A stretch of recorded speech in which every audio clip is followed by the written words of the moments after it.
Hey podcast listeners, it's Gfire. Today we are featuring singer-songwriter Bea Elmy Martin from London. But before we get into it, I wanted to let you know I have put out a fantastic EP called Choosing My Own Colors on Hot Pink Vinyl. The 5-song all-original album is available for purchase on my website, gfiremusic.com. That's gfiremusic.com. Now here's the podcast.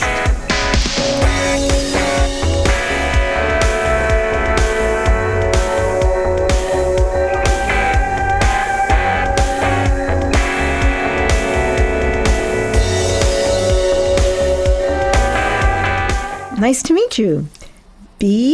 Is it Bea Elmy Martin? Yeah, that's correct. Okay. I never am sure if I'm correctly saying my interviewee's name, so that's cool. And you're in London?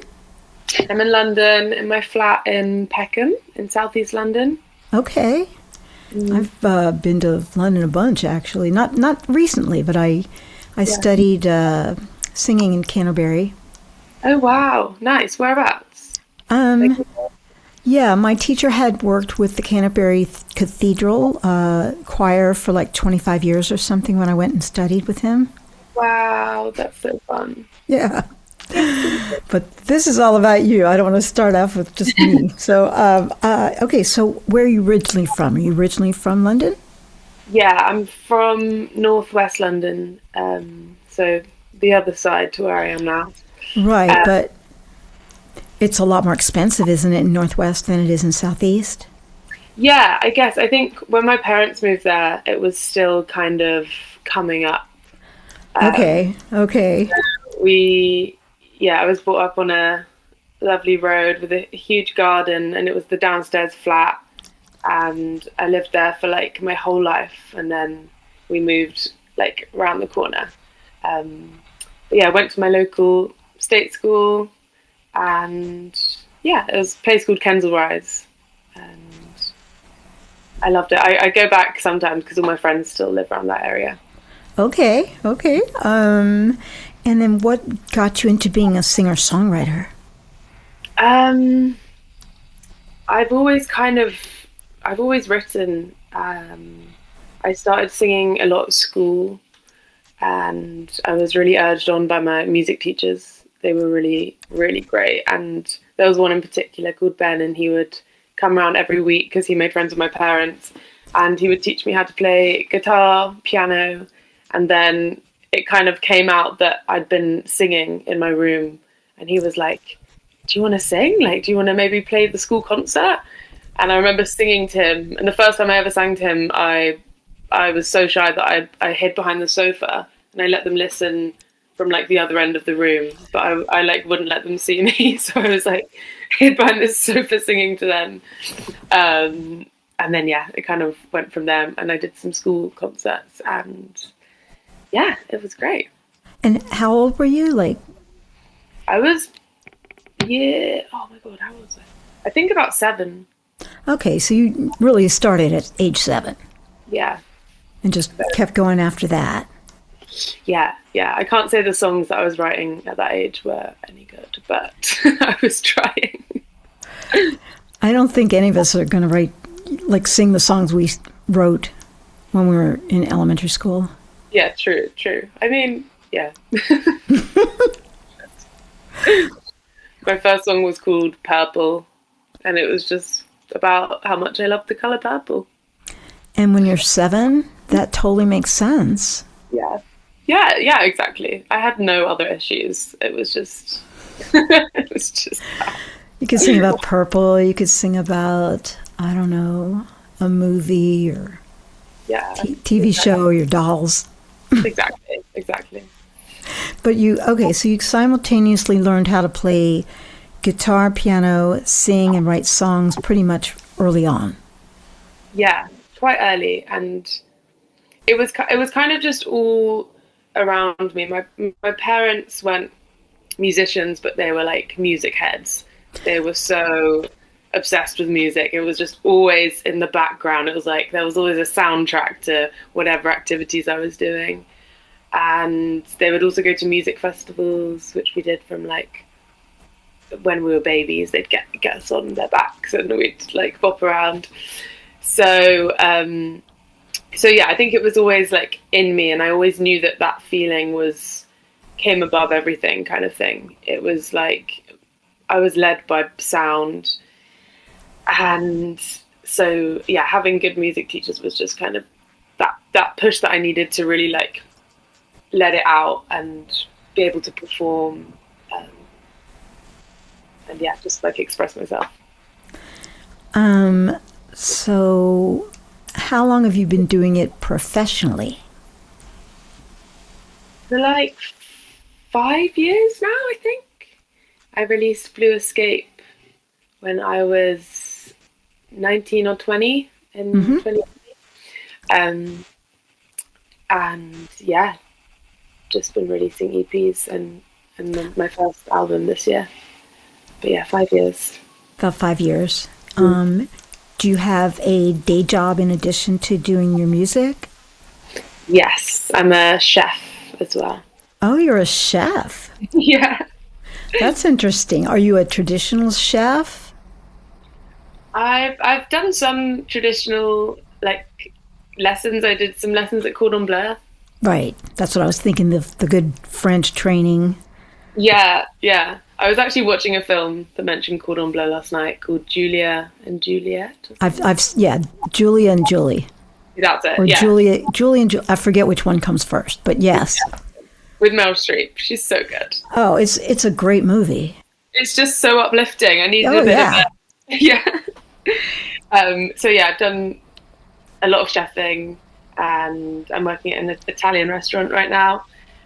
And I just love it. It kind of gives me the same. I was trying to work out why I love it so much, and I do think it gives me the same feelings as making and writing music, which sounds kind of odd, but the buzz of like service and getting orders through, and then making it and making sure you're sending it out looking like really beautiful, feels similar in some ways and really creative. I love cooking, and I love like throwing things together, and I love eating as well, so it brings me a lot of joy. Yeah, we all love to eat, I'm sure. So yeah, I did some vegan cooking professionally early on. Yeah, because I'm vegan. Nice. Ooh, so I can relate, because it's a creative outlet, just like songwriting is. Yeah, exactly. Yeah, I just feel I just do it with ease, and I think I want my job to be something that I can do and then have space to like come home and write and hang out with friends and do whatever. Sounds really good. Yeah. Well, I read your bio. You've got some backing from the BBC Radio. Is that correct? Yeah. How did they find you? Do you know what? I don't even know. I think early on with my first release, Blue Escape, Lauren Laverne and Jack Saunders were really complimentary of that one. And so I think like since then there's just been like a few people who've really supported, and it's been really lovely. But yeah, I also like have been played on some like other smaller radio stations and done some interviews with them, which has been really nice. And that feels like I love talking to people. It really feels like you're connecting, because there's a lot of like online kind of, you're not talking to people. To have like interviews and meetings is really nice. Well, here we are now. Well, what can you say about the song that Lydia sent me, Anouk? Anouk? Yes. That's the song we're going to concentrate on today. Sure. Anouk is about, it was written about my friend, one of my best friends, who we have had like the most magical friendship. And I was writing a lot about love and loss. And that was kind of my main focus. And I think because I had such intense feelings towards it, I always write as a outlet. But I thought, why not write about a friend? And then Anouk just appeared, and yeah, it was a song that we kind of kept going in on like multiple times, and it took a while to get right because friendships are very complex, and like we were going through a lot whilst I was writing it, so it was like it was taking lots of twists and turns, which was really interesting. And then yeah, it came out, and I'm very proud of it, and I think it really reflects us around that time, and I think it'll be something that we can like look back on and giggle at. And so this is just a friend, it's not a romantic situation. Yeah, just a best friend. Yeah, but that, you know, that's a different type of love than romantic love. It's like BFF. It's so amazing. I think there's such a strength, especially with relationships with women. I think they are so spiritual sometimes, and we always joke that we're like so connected, and we'll text each other the same thing like at the same moment, and we'll be thinking the same thing. Like this happens weekly and it feels like there's a string connecting us, which is such a beautiful feeling, and I feel so supported by her. And I think you can get a lot more out of a platonic love than like a relationship sometimes, you know, because there's no, I don't know, there's maybe less conflict. There's a lot to be said for platonic love, I think. Well, now here's what I'll say. Let's let the listeners listen to Anouk. You've been in my head out of focus. 23, what does that mean?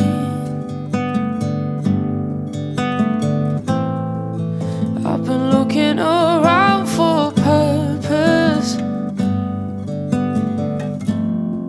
We'll fight through the cold breeze. So long, craters form beneath my eyes. So long, let's watch the world turn you and I. So long, as I watch the dust settle. So long, I know. I feel alive by your side.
in my mouth.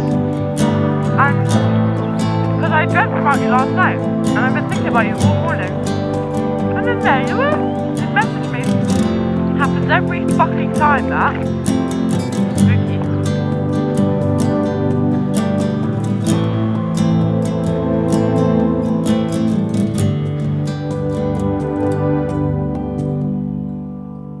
Yeah, it's really sweet, you know? Mm. And is that her real name, Anouk? Yes. Okay, Yeah. so, yeah, people will know, hey, this is Anouk. Yeah. And she lives far from you? You'd mentioned something about that, yeah. She lives in Devon now. She's had a baby recently. Okay. Is she married or anything? No, she's not married. She's got a lovely boyfriend. But yeah, they live in Devon, and it's tough being so far. But it means I could get to visit Devon, which is magical. Have you ever been? I haven't been. Where's Devon in relation to Southeast London? How far? It's kind of near Cornwall. It's like west. West of London. West, yeah, the West Country kind of. Like, would you take a train out there? Or? Oh yeah. It's about a 3-hour train. A 3-hour train? Oh, that's not like 45 minutes and here we go. No, it's right by the coast. Completely different to London. So Okay. A lot of surfers. I'm sorry? A lot of surfers live there. Interesting. I never think of England and surfing in the same sentence. Yeah. Cornwall and Devon are like big surfer territory. Interesting. And how often do you see her?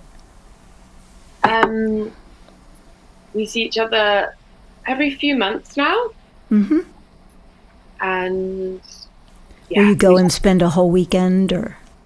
Yeah. We'll do like a week in Devon. She's yet to come down here with her baba, but hopefully soon we'll get them down here and she can stay with me. But yeah, at the moment, every couple of months, which is really lovely. Such a beautiful place, such a beautiful part of the world. Maybe my next trip I'll explore more that's not just London and Canterbury. Oh my God, you should. Yeah, you should those are the only places I've been. Yeah. Well, tell me about like your gigs and stuff. Do you have any like career highlights or lowlights or anything like that? How often do you play? I've made it kind of my aim this year to gig as much as possible. I feel like I really value that time on stage, and it makes you really come into your body, and kind of like realize why you're doing it. You know, it's very easy to get caught up in just writing and working away. But yeah, I've had a gig a couple days ago on Brick Lane at 93 feet east, which is really nice. But in terms of highlights, I went on a crazy tour alongside Depeche Mode. Really? Yeah, which was mental. I was. You opened for Depeche Mode? Well, I was so I did a song with a band called Halos, and they brought me out for one song. Okay, I'll take that.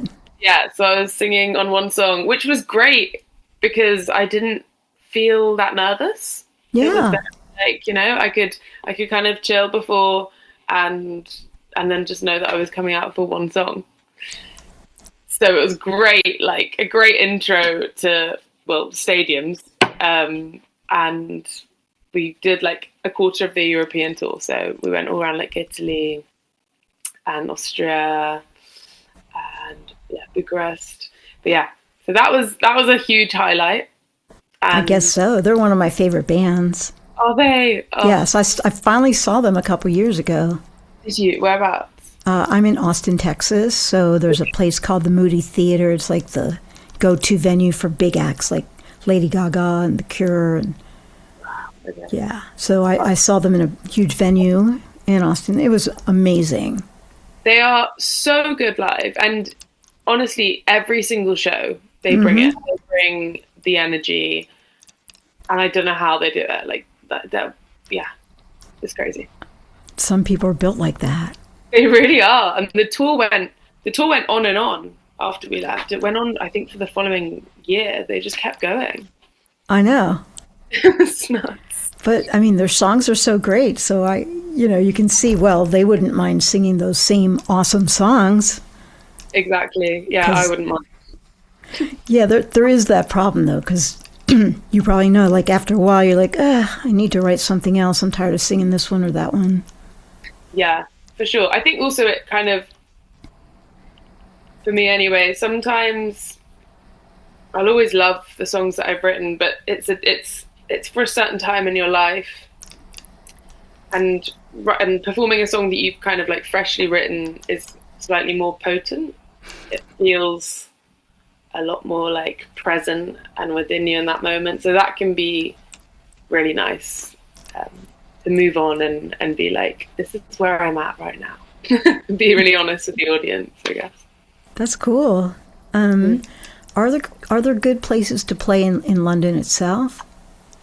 Say you're an indie singer-songwriter, like me. No, I'm just like, Your stuff. Are there pretty good venues? Like venues? Yeah. There's like, there seems to be a few. There seems to be like a few now popping up as well. I think London had a big moment of venues shutting down. Sure. I think is still happening, but it feels like there's kind of a resurgence of like maybe like underground venues that are popping up around London. Definitely some that I've heard of. There's a great venue now just on Peckham High Road in the old clock tower called Palais, which is more clubby nights, but they have a great bar upstairs, which I think they do gigs in as well.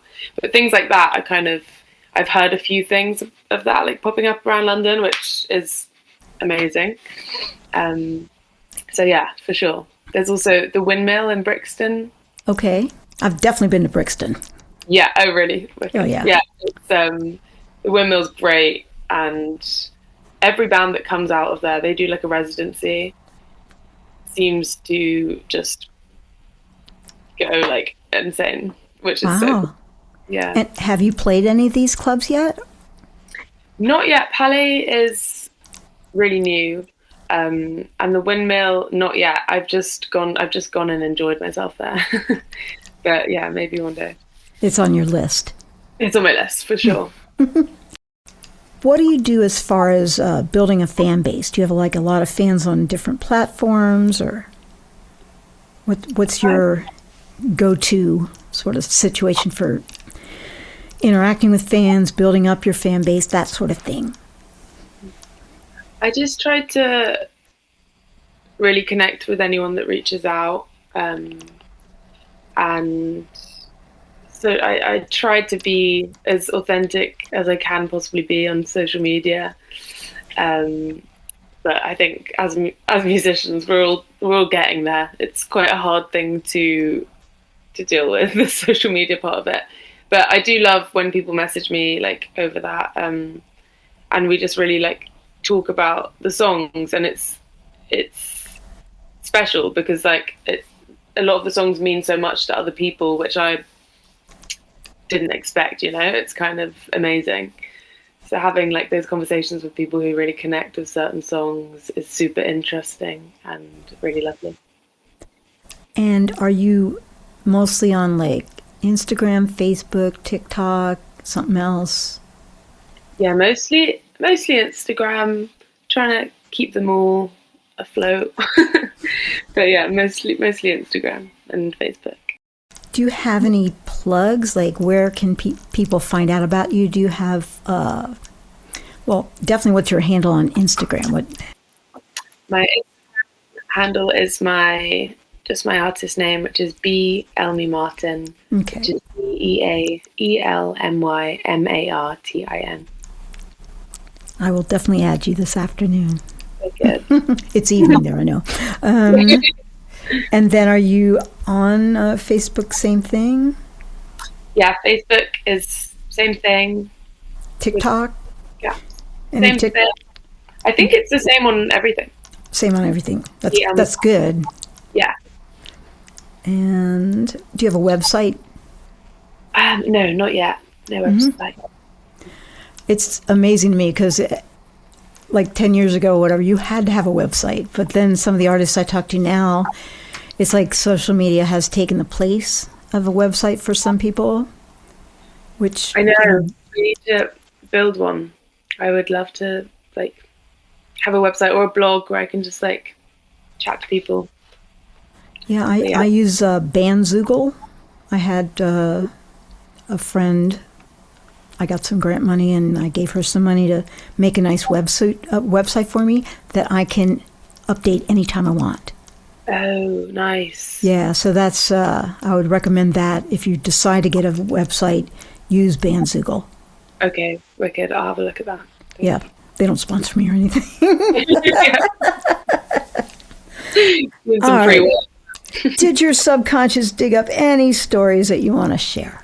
Maybe there was a few nights on tour where I maybe got a bit overexcited and drank a little much. Yeah. And the next day, the performance was, well, I say that each performance was very like easy and fun, but kids don't drink too much the night before because you will get anxious before you go on stage. So I was behind the stage, like tapping myself, like trying to shake it out. And then, yeah, but the shows were okay. The shows went really well. This is the tour with Depeche Mode, that one. Yeah, I just got overexcited, as you do as a 20, like, I don't know how old, like 22-year-old. I mean, yeah, you got to give yourself some grace on that one. I know. Who wasn't drinking too much at 22? Yeah. Yeah. So yeah, I guess that. But no, that's good advice. mm, You know, I'm a vocal coach too. I always tell people if you're going to drink, like do the show and then drink afterward. exactly, yeah, and just ride the wave of the adrenaline after the show, because that's actually when you realize that that's the best part. You can kind of ride off that. It's much more fun. It is. Cool. Is there any other thing that I haven't covered that you want to tell all the people out there? I just released a song on the 2nd of April called Written on Me. Okay, I'm sorry. What's it called? It's called Written on Me. Written on Me. Got it. Like somebody took a Sharpie? No, I'm just kidding. Yeah. And that's out everywhere now. And it's the penultimate track to my debut album. So the final track will be out in about 4 or 5 weeks. And that will complete the album, which is available online as well to buy if you want a hard copy of the vinyl. Do you have any videos? Videos? No, but they will be coming. Okay. This will probably come out in about 3 months or so. So maybe by then we can see your videos on YouTube or wherever. Yes. Yeah, I hope so. Well, cool. Well, it's been nice to connect with somebody over the pond. I know. I've never spoken to anyone from Texas, I don't think. There's a lot of us. Yeah. It's a big old state. I'd love to visit one day. Yeah, come here. Yeah. You can do a gig in Austin. Austin's a great town. I'll let you know if I have a gig in Austin. Yes, please. Well, I've actually got my Texas boots on. Just realized. You've got your Texas boots? Let's check this out. Oh, my goodness. Are they actually from Texas? They're not, but I feel like they may be giving the Texas vibe. They're definitely giving Texas vibe. Yes. Definitely, yeah. You'd fit in just fine with those boots here. Wicked. All right. All right. Well, nice to meet you. And this will come out in a couple months. And great to talk to you. Lovely to talk to you. Okay. Bye for now. Bye. Door closes, another one opens, now.